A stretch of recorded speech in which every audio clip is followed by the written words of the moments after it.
నమస్తే. పార్లమెంటు ఎన్నికలు నిన్నటితో పూర్తవడం జరిగింది. ముఖ్యంగా పార్లమెంటు నియోజకవర్గాలకు సంబంధించినటువంటి అంశంలో అన్ని సర్వేలు కూడా ఒక పక్కన కాంగ్రెస్ పార్టీ, మరో పక్కన బీజేపీ పార్టీ, ఈ రెండు పార్టీల మధ్యలోనే తీవ్రమైనటువంటి పోటీ ఉందని చెప్పేసి అన్ని సర్వే సంస్థలు కూడా స్పష్టంగా చెప్తా ఉన్నటువంటి నేపథ్యం. ముఖ్యంగా మనం ఈరోజు చెప్పుకోవాల్సినటువంటి అంశం అన్ని సంబంధించినటువంటి అంశాలని పరిగణలోకి తీసుకొని ఒక్కొక్క సంబంధించినటువంటి నియోజకవర్గంలో ఏ పార్టీకి ఎన్ని ఓట్లు రావడం జరిగింది, దేనివల్ల ఆ పార్టీ అభ్యర్థి గెలవబోతా ఉన్నాడు, ఆ పార్టీకి దేనివల్ల ఆధిక్యత రాబోతుంది అన్నటువంటిది ఒక్కొక్క సంబంధించినటువంటి పాయింట్ టు పాయింట్ ఒకసారి విశ్లేషించేటువంటి ప్రయత్నం అయితే చేద్దాం. ముందుగా అన్ని సంబంధించినటువంటి పార్లమెంట్ సెగ్మెంట్లు ఒక పక్కన అయితే వరంగల్ సంబంధించినటువంటి పార్లమెంట్ సెగ్మెంట్ గురించి ముందుగా చర్చించుకున్నటువంటి ప్రయత్నం అయితే చేద్దాం. ముందుగా వరంగల్ పార్లమెంట్లో మొత్తం ఉన్నటువంటి 17 సంబంధించినటువంటి పార్లమెంటులో భాగంగా ఇక్కడ ఎస్సీ రిజర్వ్డ్ స్థానం కేటాయించబడినటువంటి నియోజకవర్గం ఇది. అంటే రాష్ట్రంలో 3 ఎస్సీలకు ఇవ్వాల్సినటువంటి నియోజకవర్గంలో ఒకటిగా ఉన్నటువంటి వరంగల్ పార్లమెంట్లో ముఖ్యంగా ఇలా పోటీ చేసినటువంటి అభ్యర్థుల చరిత్రను కనుక చూసుకున్నట్టయితే ముగ్గురు అభ్యర్థులు సైతం కూడా బీఆర్ఎస్ పార్టీకి సంబంధించినటువంటి అభ్యర్థులుగానే చెప్పుకోవచ్చు. ఒక పక్కన కడెం శ్రీహరి కూతురు కడెం కావ్య, ఆమె మొన్నటి వరకు బీఆర్ఎస్ పార్టీలోనే కొనసాగినటువంటి పరిస్థితి. మరో పక్కన బీజేపీ పార్టీ నుంచి పోటీ చేసినటువంటి ఆరూరు రమేష్ సైతం కూడా 2 సార్లు ఎమ్మెల్యేగా గెలిచిండు బీఆర్ఎస్ పార్టీ నుంచి. ఈసారి టికెట్ దక్కడం పోవడంతో బీజేపీ పార్టీ నుంచి ఆయన బీజేపీ పార్టీలో చేరి కండువ కప్పుకున్నటువంటి మరుక్షణమే ఆయనకు బీజేపీ పార్టీ ఆయనకు టికెట్ ఇవ్వడం జరిగింది. అదే అంతేకాకుండా ఇక్కడ ఉన్నటువంటి ఎవరైతే మరొక బీఆర్ఎస్ పార్టీకి సంబంధించినటువంటి బీఫామ్ తీసుకున్నటువంటి వ్యక్తి సైతం కూడా ఈ ముగ్గురు సైతం కూడా వీళ్ళు బీఆర్ఎస్ పార్టీ అభ్యర్థులని చెప్పుకోవచ్చు. అయితే ఇక్కడ మారినటువంటి సమీకరణల నేపథ్యంలో టికెట్ రానటువంటి నేపథ్యంలో వివిధ పార్టీల నుంచి పోటీ చేసినటువంటి అభ్యర్థులుగా చెప్పుకోవచ్చు. అయితే ఈ సంబంధించినటువంటి పార్లమెంట్ సెగ్మెంట్లో ఒక పక్కన కాంగ్రెస్ పార్టీ, మరో పక్కన బీజేపీ పార్టీ హోరాహోరీగా తలబడినటువంటి నేపథ్యాన్ని కూడా చూసుకోవచ్చు. ఒక పక్కన రాజకీయంలో అనుభవం ఉన్నటువంటి నేత ఆరూరు రమేష్ అయితే మరో పక్కన రాజకీయంలో ఓనమాలు దిద్దనటువంటి వ్యక్తిగా కడెం కావ్య అని చెప్పుకోవచ్చు. కేవలం కడెం కావ్య తన యొక్క నాన్న అయినటువంటి కడెం శ్రీహరి యొక్క పేరును చూసే ఇక్కడ ఎన్నికల బరిలోకి దిగిపోయినట్టుగా స్పష్టంగా అర్థమవుతా ఉంది. ఇక మరో పక్కన బీఆర్ఎస్ పార్టీకి సంబంధించినటువంటి అభ్యర్థి 3వ ప్లేస్లోనే వరంగల్లో ఉండేటువంటి నేపథ్యం. అయితే ఈ రెండు పార్టీల మధ్యలో ఎక్కడెక్కడ పోటీ ఉంది, ఎక్కడ మెజార్టీ వచ్చేటువంటి అంశాలు ఉన్నాయనేది కూడా ఒకసారి విశ్లేషించేటువంటి ప్రయత్నం చేద్దాం. ఈ ఉన్నటువంటి ఈ పార్లమెంట్ సెగ్మెంట్లో 7 నియోజకవర్గాలు ఉన్నాయి. ఈ 7 నియోజకవర్గాలను కనుక చూసుకున్నట్టయితే ఈ వరంగల్లో ఒక పక్కన వర్ధనపేట, మరో పక్కన పరకాల, స్టేషన్ గన్పూర్, పాలకుర్తి, భూపాలపల్లి, వరంగల్ తూర్పు, వరంగల్ పశ్చిమ, ఈ సంబంధించినటువంటి 7 నియోజకవర్గాలు ఉన్నాయి. ఈ 7 నియోజకవర్గాల్లో పూర్తి స్థాయిలో కాంగ్రెస్ పార్టీకి సంబంధించినటువంటి ఎమ్మెల్యేలే ఇక్కడ గెలిచినటువంటి నేపథ్యం. ఒక స్టేషన్ గన్పూర్లో బీఆర్ఎస్ పార్టీకి సంబంధించినటువంటి అభ్యర్థి కడెం శ్రీహరి గెలిచినప్పటికీ ఆయనే మరి పార్టీ మారినటువంటి నేపథ్యంలో ఆయన కాంగ్రెస్ పార్టీలోనే ఉన్నట్టుగా మనం భావించవచ్చు. కాబట్టి ఇప్పుడు ఉన్నటువంటి 7 పార్లమెంట్ సెగ్మెంట్లో 7కి 7 ఇక్కడ కాంగ్రెస్ పార్టీకి సంబంధించినటువంటి ఎమ్మెల్యేలు ఉన్నటువంటి నేపథ్యంలో కాంగ్రెస్ పార్టీకి కొంత కలిసి వచ్చేటువంటి అంశంగా చెప్పుకోవచ్చు. అయినప్పటికీ కూడా ఎక్కడ కూడా కాంగ్రెస్ పార్టీకి మరి విజయం సాధిస్తుందని చెప్పేసి ఎక్కడ కూడా మనం చెప్పాల్సినటువంటి అవసరం లేదు.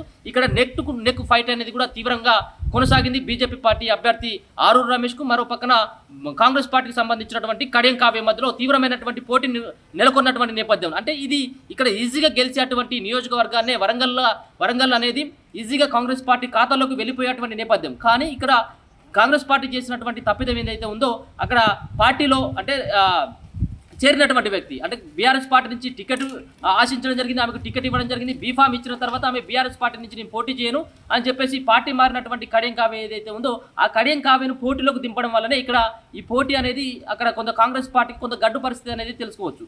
ఇంకా పక్కన జెండాను మోసినటువంటి పార్టీని నమ్ముకున్నటువంటి వ్యక్తులకు టికెట్ ఇవ్వడం పోవడంతో కొంత ఇక్కడ కాంగ్రెస్ పార్టీ నేతల్లో కానీ కాంగ్రెస్ పార్టీలో ఉన్నటువంటి వాళ్ళకు కొంత కలవర పెడతా ఉన్నటువంటి నేపథ్యం. ఒకసారి చూసినట్టయితే ఇక్కడ ప్రధానంగా వరంగల్ తూర్పు, వరంగల్ పశ్చిమ, ఈ 2 నియోజకవర్గాలను కనుక చూసుకున్నట్టయితే మరో పక్కన అసన్పర్తి, ఇక్కడ ఉన్నటువంటి ఈ హన్మకొండ ఈ బెల్ట్ సంబంధించినటువంటి ఏరియాలో ఉన్నటువంటి నేపథ్యంలో ఇక్కడ పూర్తి స్థాయిలో ఇక్కడ బీజేపీ పార్టీ పట్టు బిగించడం జరిగింది. బీజేపీ పార్టీ ఇక్కడ కాంగ్రెస్ పార్టీ కంటే దర్దాపుగా ఈ యొక్క 3 సంబంధించినటువంటి ఏరియాలో హన్మకొండ, కాజుపేట, మరో పక్కన వరంగల్ తూర్పు, ఈ పశ్చిమ సంబంధించినటువంటి దాంట్లోనే ఇక్కడ సుమారుగా 50,000 మెజార్టీ ఇక్కడ బీజేపీ పార్టీకి రాబోతుందన్నట్టుగా తెలుస్తూ ఉంది ఈ యొక్క 3 ప్రాంతాల్లో. మరో పక్కన ఉన్నటువంటి ఏదైతే వర్ధనపేట కానీ, పరకాల కానీ, భూపాలపల్లి, మరో పక్కన పాలకుర్తి, ఈ సంబంధించినటువంటి అంశాలను కనుక మనం చూసుకున్నట్టయితే పాలకుర్తి ఎర్రబెల్లి దయాకర్ రావు అక్కడ బీఆర్ఎస్ పార్టీ నుంచి పోటీ చేసి ఓడిపోవడం జరిగింది. పాలకుర్తిలో ఇక్కడ బీఆర్ఎస్ పార్టీ, మరో పక్కన కాంగ్రెస్ పార్టీ, ఈ 2 పార్టీలు మాత్రమే పోటీ పడడం జరిగింది. అక్కడ కొంత బీజేపీ పార్టీ వెనుక ఉన్నటువంటి నేపథ్యం. ఇంకొక పక్కన స్టేషన్ గన్పూర్లో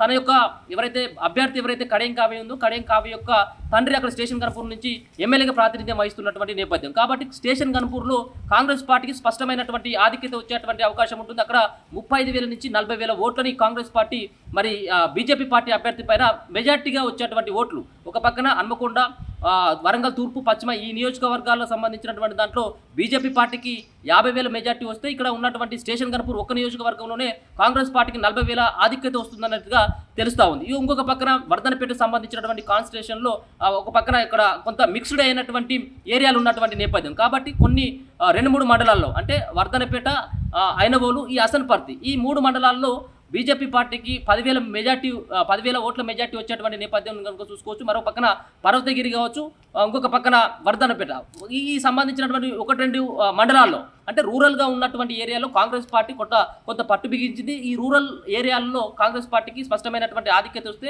అర్బన్ ప్రాంతంలో ఉన్నటువంటి ఓటర్లంతా బీజేపీ పార్టీ వైపు చూసినట్టుగా స్పష్టంగా అర్థమవుతా ఉన్నది. ఇంకొక పక్కన భూపాలపల్లికి సంబంధించినటువంటి నియోజకవర్గంలో ఈ 2 పార్టీల మధ్య టఫ్ ఉన్నప్పటికీ ఈ భూపాలపల్లిలో కొంత బీజేపీ పార్టీకి కలిసి వచ్చేటువంటి అంశం, మరో పక్కన పరకాలలో సైతం కూడా బీజేపీ పార్టీకి కలిసి వచ్చేటువంటి అంశం. అంటే ఈ ఇద్దరి వ్యక్తులను కనుక చూసుకున్నట్టు, ఈ 2 పార్టీలను కనుక చూసుకున్నట్టయితే ఉంటే రానున్నటువంటి ఈ ఫలితాలు ఎవరికి వచ్చినప్పుడు కూడా అంటే ఒకవేళ కనుక కాంగ్రెస్ పార్టీ అభ్యర్థి కనుక గెలిచినట్టయితే ఉంటే సుమారుగా 10 నుంచి 15,000 ఓట్ల మెజార్టీతో అక్కడ కడియం కావ్య గెలవబోతుంది అనేది మెజార్టీ సర్వేలు చెప్తా ఉన్నాయి. మనం కూడా గ్రౌండ్లోకి వెళ్ళినప్పుడు కూడా ఇదే స్పష్టంగా అర్థమవుతా ఉన్నది. బీజేపీ పార్టీకి ఇక్కడ గ్రామ స్థాయిలో పట్టులేనటువంటి నేపథ్యంలోనే కొంత బీజేపీ పార్టీ వెనుకంజలో ఉందన్నట్టుగా తెలుస్తూ ఉంది. ఇంకొక పక్కన కాంగ్రెస్ పార్టీకి ఎందుకంటే రాష్ట్రంలో అధికారంలో ఉన్నటువంటి పార్టీ, మరో పక్కన కొంత కడియం శ్రీహరి యొక్క వ్యక్తిగతమైనటువంటి చరిష్మ పనిచేయడం అంటే 2 విధాలుగా ఆయన ఒక చరిష్మ పనిచేయడం జరిగింది. రెండోది అదే సంబంధించినటువంటి బయల సామాజిక వర్గానికి సంబంధించినటువంటి వ్యక్తికి టికెట్ ఇవ్వడంతో ఎస్సీలంతా కూడా ఆయనకు టికెట్ ఇవ్వడం పట్ల కొంత అసంతృప్తితో ఉన్నారు. వాళ్ళు అక్కడ బీజేపీ పార్టీ వైపు వెళ్ళినట్టుగా తెలుస్తూ ఉంది. ఓవరాల్గా చూసుకున్నట్టయితే ఒకవేళ కనుక కాంగ్రెస్ పార్టీ గెలిచినట్టయితే 15 నుంచి 20,000 మధ్యలో కడియం కావ్య గెలుస్తుంది. ఒకవేళ కాంగ్రెస్ పార్టీ అభ్యర్థి గెలిస్తే 15 నుంచి 20,000 ఓట్లు, లేకపోతే బీజేపీ పార్టీ అభ్యర్థి గెలిచినట్టయితే కేవలం 5-10,000 లోపట్ల మాత్రం ఆయన గెలిచేటువంటి అవకాశం కనబడతా ఉంది. కొంత చూసుకున్నట్టయితే కొంత కాంగ్రెస్ పార్టీకి కొంత ఎడ్జ్ కనబడేటువంటి అవకాశం ఉన్నది.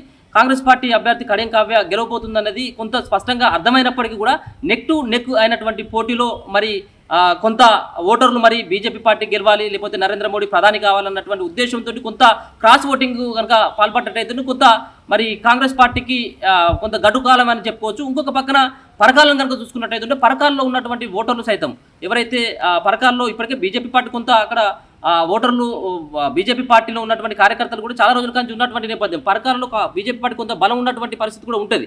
కాబట్టి అంతేకాకుండా ఇక్కడ బీఆర్ఎస్ పార్టీకి సంబంధించినటువంటి వ్యక్తులు సైతం బీజేపీ పార్టీకి సపోర్ట్ చేసినటువంటి హోప్ తోటి ఉండడం జరిగింది. ఇక్కడ పరకాలు అనేది కూడా పరకాల్లో ఉన్నటువంటి ఓటర్లు బీజేపీ పార్టీ కనుక స్పష్టమైనటువంటి ఆధిక్యత వచ్చినట్టయితే ఖచ్చితంగా ఇక్కడ బీజేపీ పార్టీ నిలబెట్టినటువంటి అభ్యర్థి ఆరూరు రమేష్ విజయం సాధించబోతున్నట్టుగా తెలుస్తూ ఉంది. ఇక్కడ ఉన్నటువంటి అంటే ప్రత్యేకంగా మనం చూసుకున్నట్టయితే వరంగల్ తూర్పు పశ్చిమలోనేమో బీజేపీ పార్టీ ఆధిక్యత, మరో పక్కన స్టేషన్ గన్పూర్, మరో పక్కన పాలకుర్తి, భూపాలపల్లి ఈ 3 సంబంధించినటువంటి దాంట్లో కొంత కాంగ్రెస్ పార్టీకి ఎడ్జ్ కనబడేటువంటి అవకాశం. వర్ధనపేటలో కొన్ని మండలాలలో బీజేపీ పార్టీ స్పష్టమైనటువంటి ఆధిక్యత వస్తే మరో పక్కన కాంగ్రెస్ పార్టీకి వచ్చేటువంటి ఆస్కారం ఉన్నది. స్టేషన్ గన్పూర్లో సుమారుగా అంటే ఇప్పుడు కడియం కావ్య గెలవడానికి కేవలం వాళ్ళ నాన్న ప్రాతినిధ్యం వహిస్తున్నటువంటి స్టేషన్ గన్పూర్ పైన ఆధారపడి ఉన్నటువంటి నేపథ్యం. ఎందుకంటే ఈ స్టేషన్ గన్పూర్లో ఇప్పటికే ఆయనకు కనుక కడియం శ్రీహరి కనుక టికెట్ ఇచ్చినట్టయితే మేము పార్టీ నుంచి సపోర్ట్ చేయమని చెప్పేసి కాంగ్రెస్ పార్టీలో ఉన్నటువంటి సీనియర్ నేతలంతా కూడా వాళ్ళు బహిరంగంగా వ్యాఖ్యలు చేయడం జరిగింది. ఆయన చేరికను కూడా వ్యతిరేకించినటువంటి నేపథ్యాన్ని కూడా చూసుకోవచ్చు.